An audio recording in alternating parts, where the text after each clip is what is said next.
Accountancy, chapter number 4, Basis of Accounting. This chapter is according to T.S. Grewal book of class 11th. Basis of accounting, cash basis of accounting, accrual basis of accounting. Cash basis of accounting.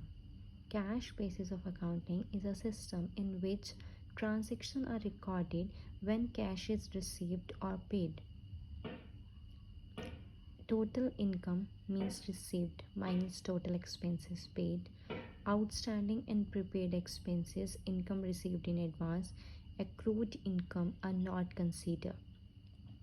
Cash basis of accounting वो accounting होती है जब हमको cash received होगा, जब हमारे पास हमने earn तो कर लिया लेकिन हमें अभी तक कैश रिसीव नहीं हुआ, तब तक हम उसको रिकॉर्ड नहीं करेंगे. कैश बेसिस ऑफ अकाउंटिंग बोलता है जब आपके पास कैश रिसीव्ड हो जाएगा, जब आपके पास कैश आ जाएगा या आपने किसी को पेमेंट करनी है लेकिन अभी तक आप पेमेंट नहीं करिए तो आप उसको रिकॉर्ड नहीं करोगे. आप रिकॉर्ड तब करोगे जब एक्चुअल में आप उसको पेमेंट दे दोगे. तो कैश बेसिस ऑफ अकाउंटिंग क्या कहता है, ट्रांजैक्शन तब रिकॉर्ड की जाती है जब आपके पास कैश रिसीव्ड हो जाता है या जब आपके पास से कैश चला जाता है. नेक्स्ट है accrual basis of accounting.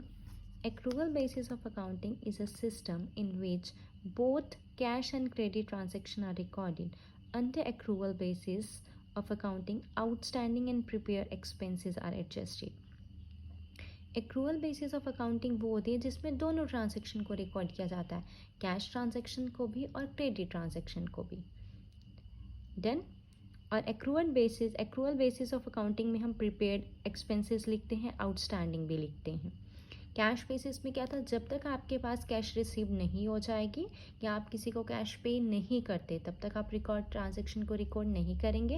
Accrual basis में क्या होता है, आपने कैश ट्रांजैक्शन की है या क्रेडिट ट्रांजैक्शन, आपके पास से अभी पैसा गया है या नहीं गया, कैश ट्रांजैक्शन या क्रेडिट ट्रांजैक्शन, आप दोनों ट्रांजैक्शन को रिकॉर्ड करेंगे.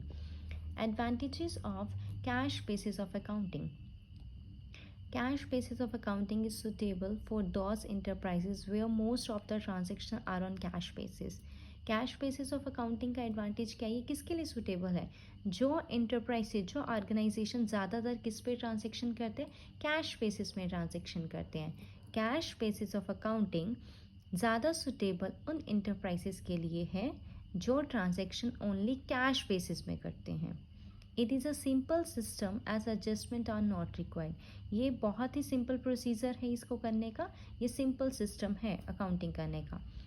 Advantages of accrual basis of accounting. It give a true and fair view of profit and losses and financial position. अगर आप एक्रूअल बेसिस पर अपनी अकाउंटिंग करते हैं तो आपको आपके ऑर्गेनाइजेशन की एक fair and true picture show होगी.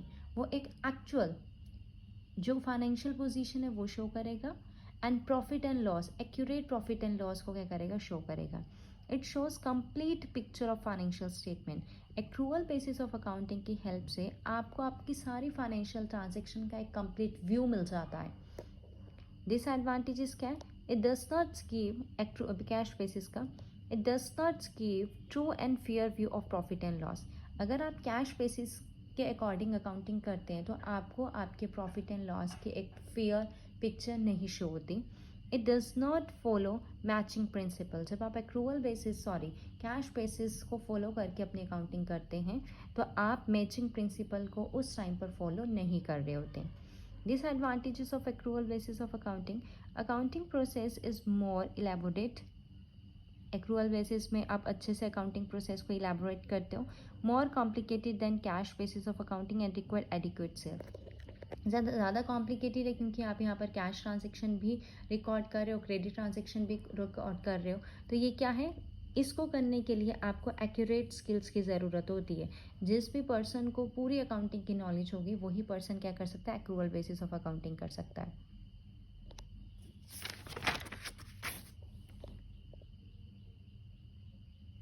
Back question of basis of accounting according to TS book.